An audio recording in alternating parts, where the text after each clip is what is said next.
The doorbell rings at 3:47 p.m. on a Tuesday, and I'm holding a coffee mug that says "World's Best Mom" with a crack running through the word "best."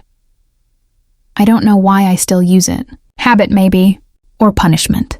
The mug is warm against my palms, and I'm staring at my laptop screen, at the quarterly report that's due tomorrow, when the bell rings a second time. Insistent. Urgent. I set down the mug and walk through my living room in Asheville, North Carolina, past the succulents on the windowsill that I've somehow managed not to kill, past the wedding photo I should have taken down 3 years ago, and open the door. There's a girl on my porch, 10, maybe 11 years old, dark hair in 2 braids, freckles across her nose, wearing a purple backpack with a unicorn patch. She's staring at me with eyes the exact shade of hazel that I see in the mirror every morning. My heart stops. Actually stops. Are you Emma Richardson? Her voice is small but steady. Yes. The word comes out as a whisper. I'm Lily. She takes a breath, and I can see her gathering courage.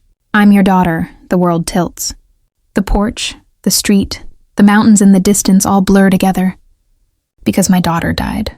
10 years ago, at St. Mary's Hospital in Charleston, South Carolina. They told me she didn't make it. They told me there was nothing they could do. They told me, "I think you have the wrong person," I hear myself say, but my hands are shaking and my voice sounds wrong even to me. I don't. She reaches into her backpack and pulls out a folder, the kind kids use for school projects. I have proof. This isn't happening. This can't be happening. But she's standing there in my doorway with my eyes and my chin and the same stubborn set to her mouth that my mother always said I had, and I'm frozen, unable to move or think or breathe. Can I come in? She asks. Please? I took a bus from Charleston and I don't have anywhere else to go. And that's when I notice the exhaustion in her face, the dirt on her sneakers, the way she's holding herself like she might shatter. Come in, I say, stepping back. Come in. She sits on my couch, the folder on her lap, and I sit in the chair across from her because I can't trust myself to be any closer. 10 years. 10 years I've carried the weight of that loss. That moment when they brought me the tiny pink blanket empty of my daughter, when they said the words didn't survive the delivery in their soft, practiced voices. How? I start, then stop. Who told you about me? My mom. Well, not my mom, Carol, the woman who raised me. Lily's hands twist in her lap. She's sick. Really sick. Cancer. And last month she told me everything. I'm having an out-of-body experience. I must be. This is grief manifesting as hallucination, or stress, or a brain tumor. This isn't real. Can I see the folder?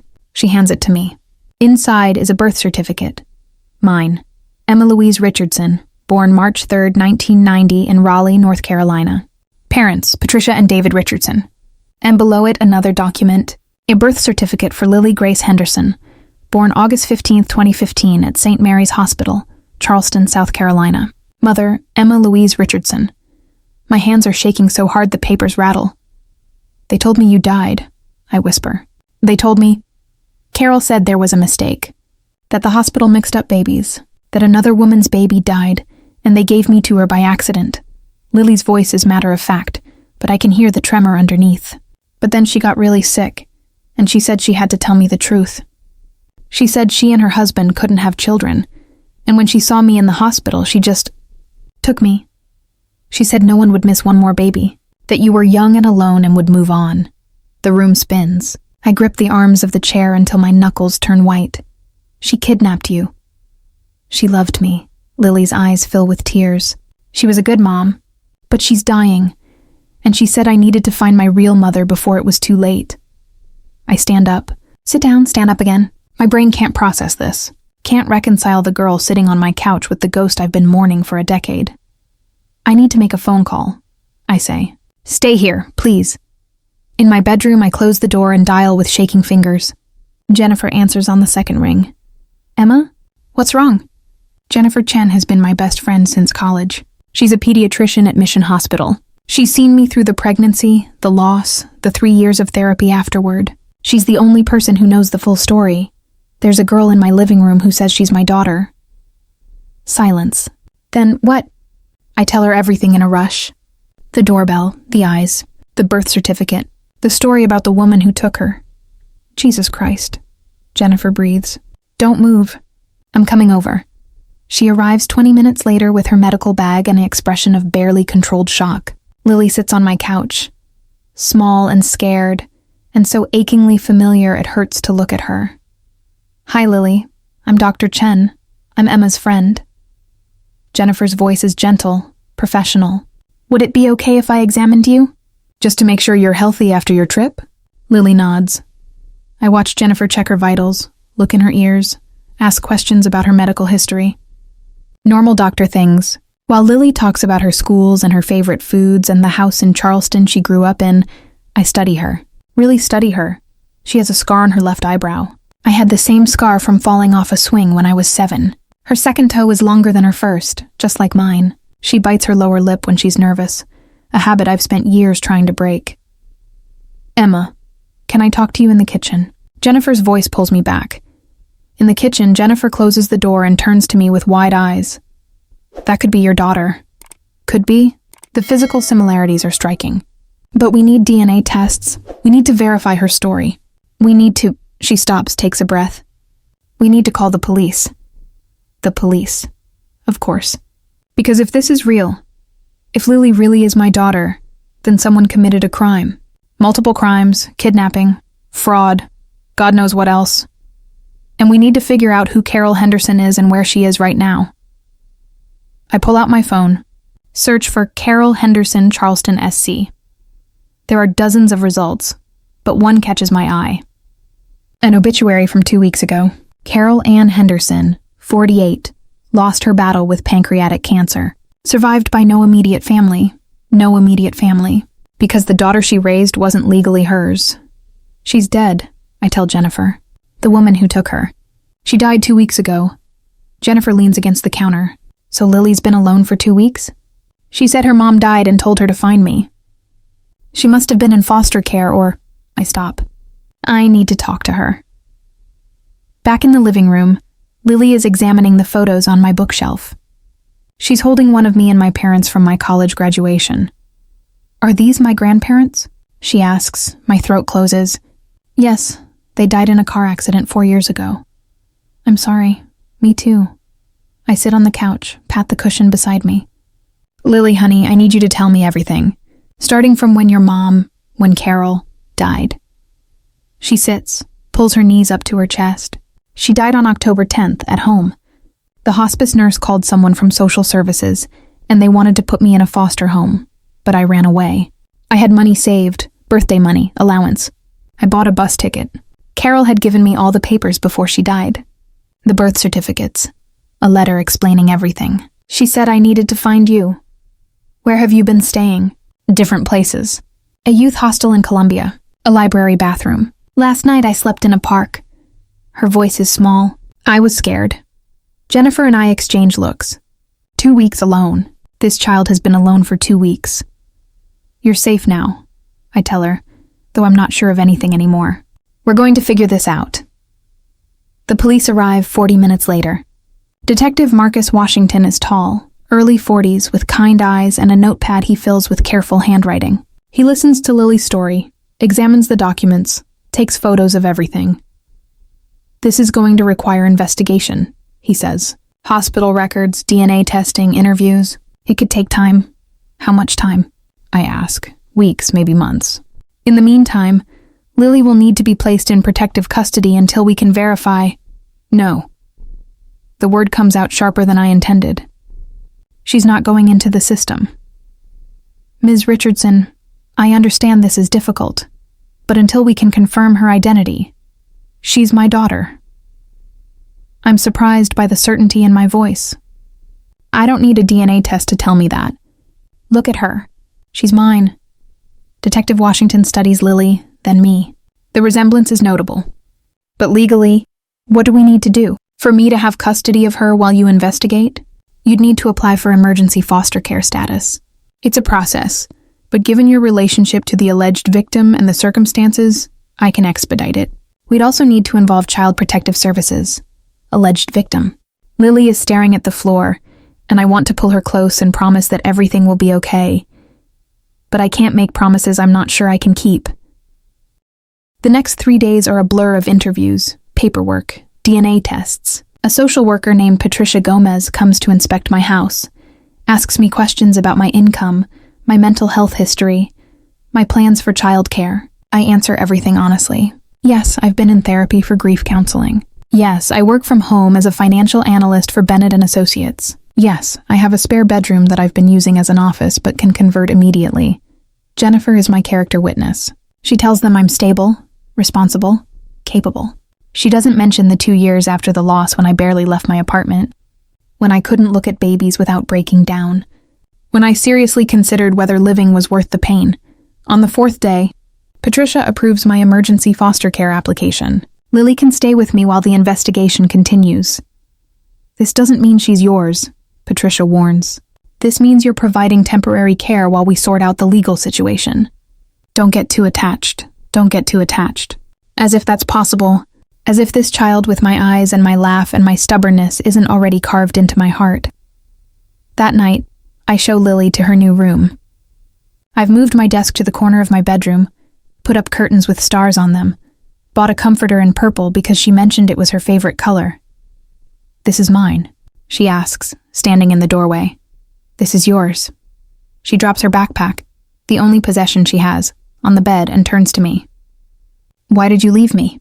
The question I've been dreading, the one I knew was coming. "I didn't leave you, sweetheart. I thought you died. They told me you died, and I believed them, and I've been grieving you for 10 years. But you didn't look for me? You didn't check? How do I explain this? How do I make a 10-year-old understand the absolute certainty I felt that night at St. Mary's? The way the nurses looked at me with pity. The tiny pink blanket they handed me with nothing inside. I trusted the doctors. I trusted the hospital. I never imagined." I sit on the edge of her bed. "I'm so sorry. I'm sorry I didn't question them. I'm sorry I let you slip away. I'm sorry for every birthday I missed. Every scraped knee I didn't bandage. Every nightmare I wasn't there to chase away." Lily's eyes fill with tears. "Carol said you didn't want me. That you gave me up?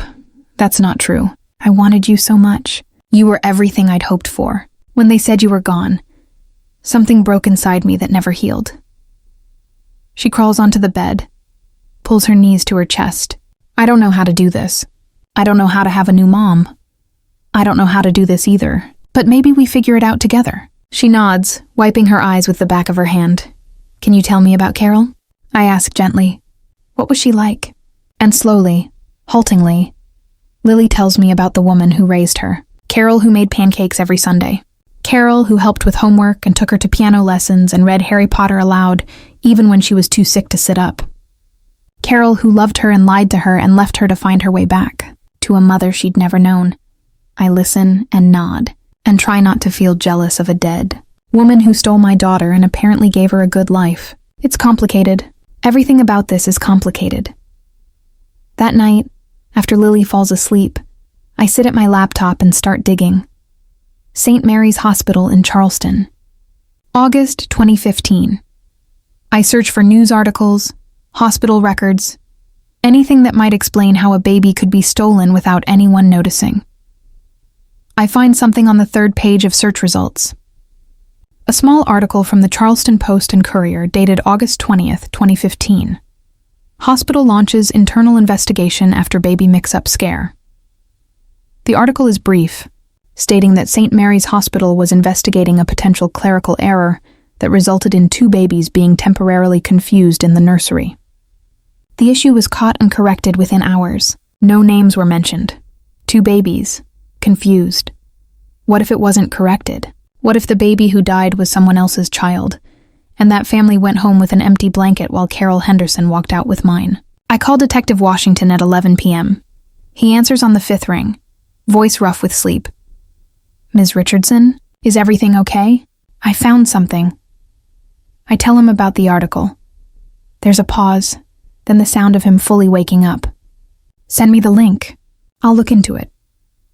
There might be another family, another mother who lost a baby that night, another mother who's been grieving for 10 years.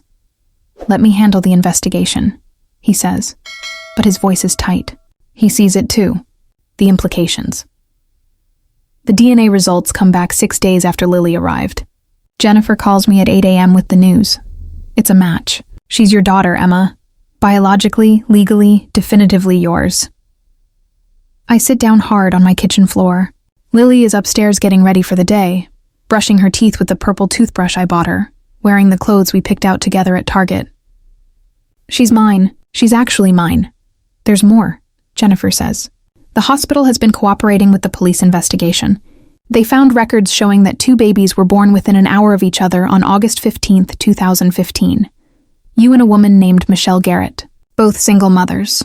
Both daughters. 1 baby. Baby girl Richardson, that's Lily, was taken to the nursery at 3:47 p.m. Baby girl Garrett was taken at 4:23 p.m. At some point during the night shift, the identification bands were switched.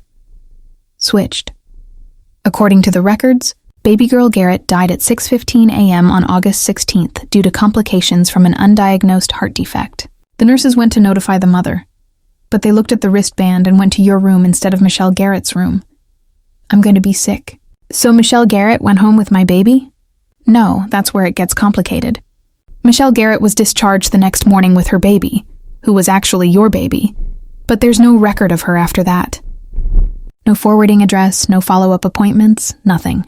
She disappeared. Michelle Garrett. I write the name down. Is that Carol Henderson? We don't know yet. Detective Washington is trying to track down records, but so far there's no connection between the 2 names. After I hang up, I Google Michelle Garrett Charleston 2015. Nothing useful. I try Facebook, Instagram, LinkedIn. Michelle Garrett is apparently a very common name. Then I try a different approach. I search for Michelle Garrett name change South Carolina and find a database of legal name changes filed in South Carolina courts. I scroll through 2015, 2016, nothing. Then, in March 2017, Michelle Garrett petitioned to change name to Carol Ann Henderson. Reason listed: personal preference. She changed her name. 2 years after taking my baby, she legally became someone else. I call Detective Washington and tell him everything. Good work, he says. This gives us a clear chain of events. Michelle Garrett was the mother whose baby actually died. When the nurses brought her your baby by mistake, she realized the error and saw an opportunity. She was discharged with Lily, changed her name, and started a new life. So my baby was given to a woman whose baby had just died and no one noticed. The hospital failed on multiple levels. The wrong wristbands, the lack of verification, the discharge process. It's negligence at best, criminal at worst. What happens now? Now we build a case against the hospital for their negligence and against Michelle Garrett, Carol Henderson, for kidnapping, identity fraud, and falsifying legal documents. The fact that she's deceased complicates things, but we can still pursue justice. Justice. What does justice even look like in this situation? Carol is dead. The hospital staff from 2015 have mostly moved on, and I have my daughter back, but I've lost 10 years I can never recover. That afternoon, a woman named Sarah Martinez comes to my door. She's early 30s, wearing a blazer and carrying a leather briefcase. She introduces herself as a lawyer with the Charleston firm Wallace & Associates. I represent St. Mary's Hospital, she says. May I come in? I want to slam the door in her face. Instead, I let her in and offer her coffee I don't mean. We sit in my living room, and she pulls out a folder. Ms. Richardson, the hospital is prepared to offer you a settlement. $2 million in exchange for your agreement not to pursue legal action. $2 million. The amount a daughter is worth, apparently. That's a lot of money to make me go away. It's not about making you go away. It's about acknowledging the tremendous harm you've suffered and trying to provide some measure of compensation. Can it give me back the first 10 years of my daughter's life? Her first words, first steps, first day of school. Sarah Martinez has the grace to look uncomfortable. No, but it can provide for her future. College tuition, therapy, whatever she needs. I need to think about it. Of course. But I should mention that if you pursue litigation, the hospital will fight. It will be years in court, extensive media coverage, very public. Is that what you want for Lily? There it is. The veiled threat. Settle quietly, or we'll drag this through the courts and make your daughter's trauma a public spectacle. After Sarah leaves, I call Jennifer. Then I call a lawyer of my own, Marcus Webb, who specializes in medical malpractice.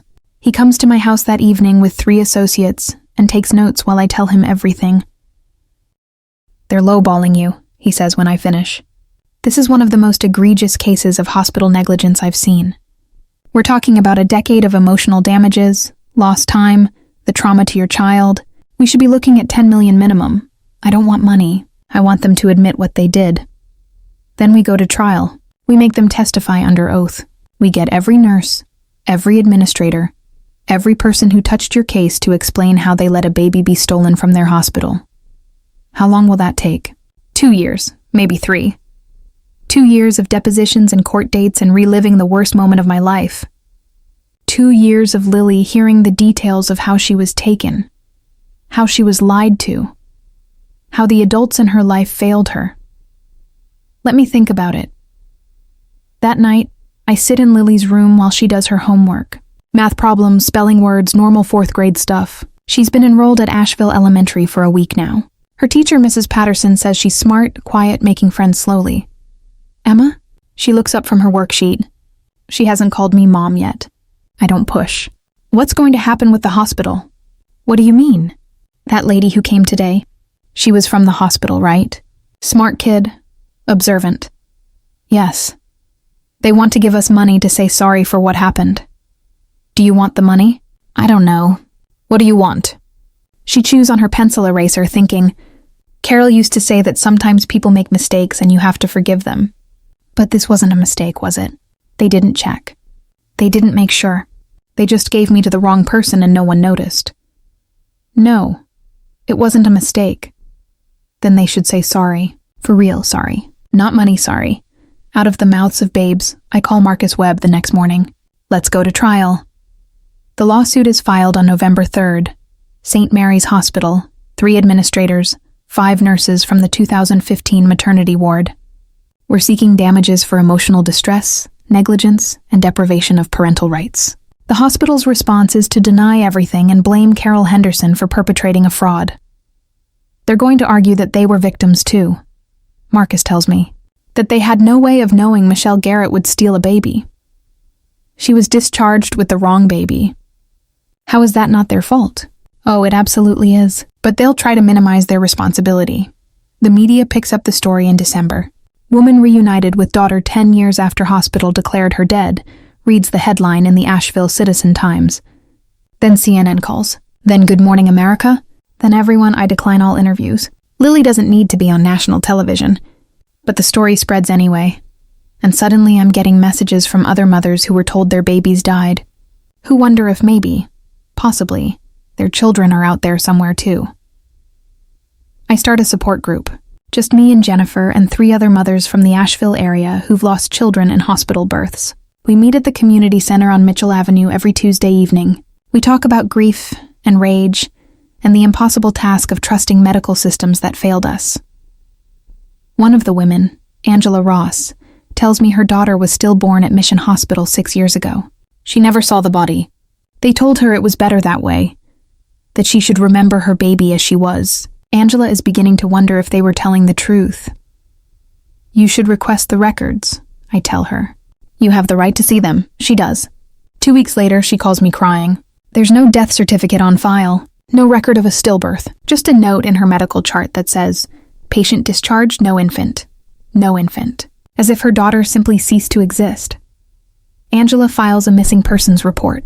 The police investigate, and 3 weeks later, they find her daughter living with a couple in Atlanta who adopted her through a private agency, an agency that no longer exists, an agency that apparently specialized in procuring babies through hospital connections. The story explodes. National news. Federal investigation. The FBI gets involved, looking into a potential trafficking ring that's been operating in southeastern hospitals for decades. I think I should feel vindicated. Instead, I just feel tired. The trial date is set for March 15th, 2026, 4 months away. Marcus prepares me for testimony, tells me what questions to expect, how to stay calm under cross-examination. "They're going to try to make you seem unstable," he warns. "They'll bring up your therapy, your grief counseling, try to suggest you're not a reliable witness. I was grieving a child they told me was dead. That makes me unstable? To them, maybe, to a jury? We'll see." In January, Lily starts calling me Mom. It happens casually, over breakfast, when she asks me to pass the orange juice. "Thanks, Mom," she says, and then freezes like she's surprised herself. I burst into tears. Happy tears, the kind that come from something broken finally healing. "Is it okay?" she asks nervously. "I can keep calling you Emma if..." "It's perfect," I manage to say. "It's absolutely perfect," she smiles. And it's the same smile I've seen in photos of myself at her age. My mother's smile. My grandmother's smile. A smile that was stolen for 10 years and has finally come home. The trial starts on a cold March morning. The courthouse in Charleston is old, imposing, with marble floors that echo every footstep. I wear a navy suit that Jennifer helped me pick out. Professional, composed, serious. Lily is staying with Jennifer during the trial. She doesn't need to hear this. The hospital's lawyers are exactly what I expect. Expensive suits, practice sympathy, arguments that basically boil down to terrible tragedy, not our fault. They call witnesses who testify that the maternity ward was understaffed that night, that there was a system error in the computer that assigned wristbands, that Michelle Garrett seemed like a normal patient who gave no indication she was planning to steal a baby. But she was discharged with the wrong baby, Marcus says during cross-examination of the head nurse. That's a fact, correct? According to the records, yes. And standard protocol requires visual verification of the wristband plus verbal confirmation from the mother before discharge. Yes? Was that protocol followed? A pause. I don't recall. You don't recall, or it wasn't followed? The night was very busy. That's not what I asked. Was the protocol followed? I cannot confirm that it was. Marcus lets the answer hang in the air. One by one, he demolishes their arguments. The system error didn't cause the switched wristbands. Human negligence did. The understaffing was a choice the hospital made to save money. The lack of verification was a failure of training and oversight. Then it's my turn to testify. I walk to the stand with my hands shaking and my heart racing. I place my hand on the Bible and swear to tell the truth. The whole truth. Nothing but the truth. Marcus asked me to describe August 16th, 2015. I do. The pain of labor, the joy of seeing my daughter for the first time, the exhaustion of new motherhood, then the confusion when nurses came into my room at 7 a.m. with grave faces. "What did they tell you?" Marcus asks gently.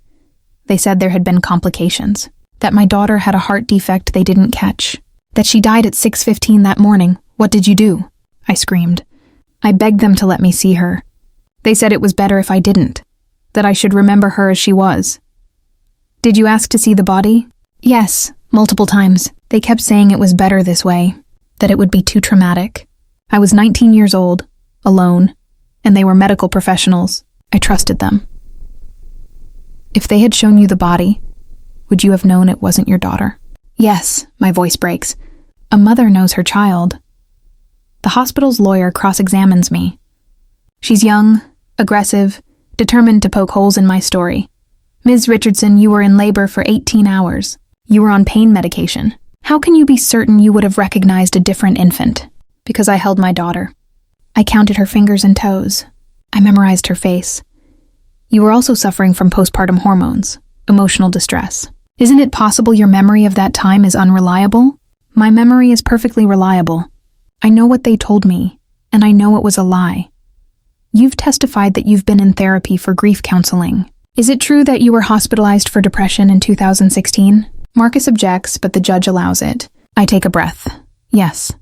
I was hospitalized for 3 weeks after a suicide attempt. Because I believed my daughter was dead and I couldn't live with that pain. The hospital's negligence didn't just take my daughter from me. It nearly killed me. The courtroom is silent. The lawyer has no follow-up questions. The jury deliberates for 6 hours. When they come back, the forewoman reads the verdict.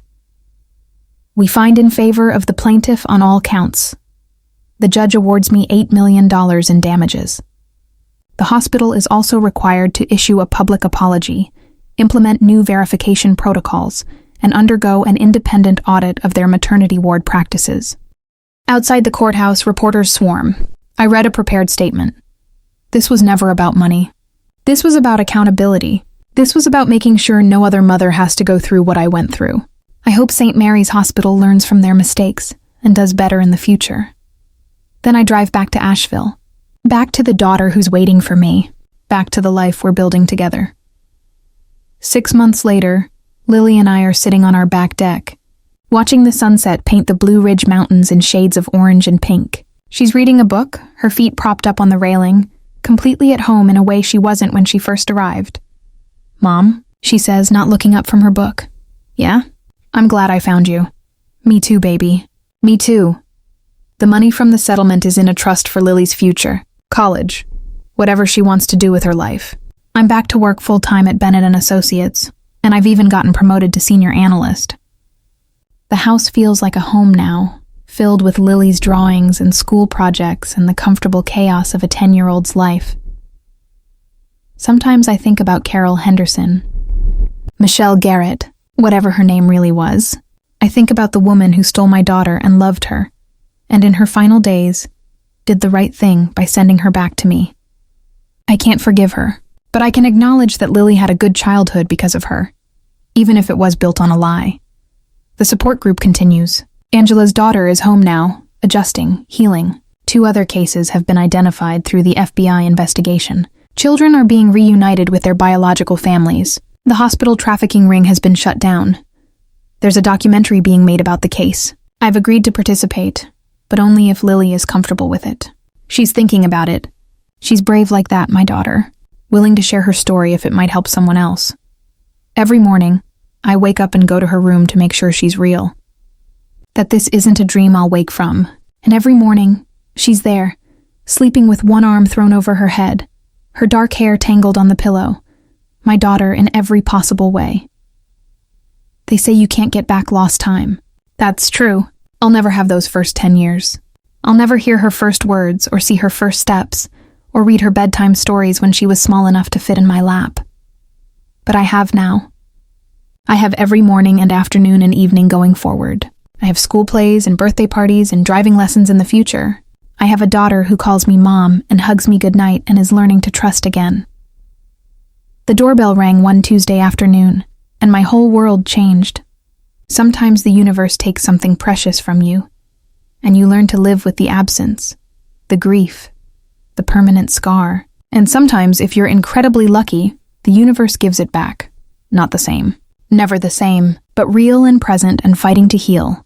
That's worth more than any amount of money, more than any verdict, more than anything else in the world. My daughter is home, finally, permanently, irrevocably home. And that's the only justice that really matters.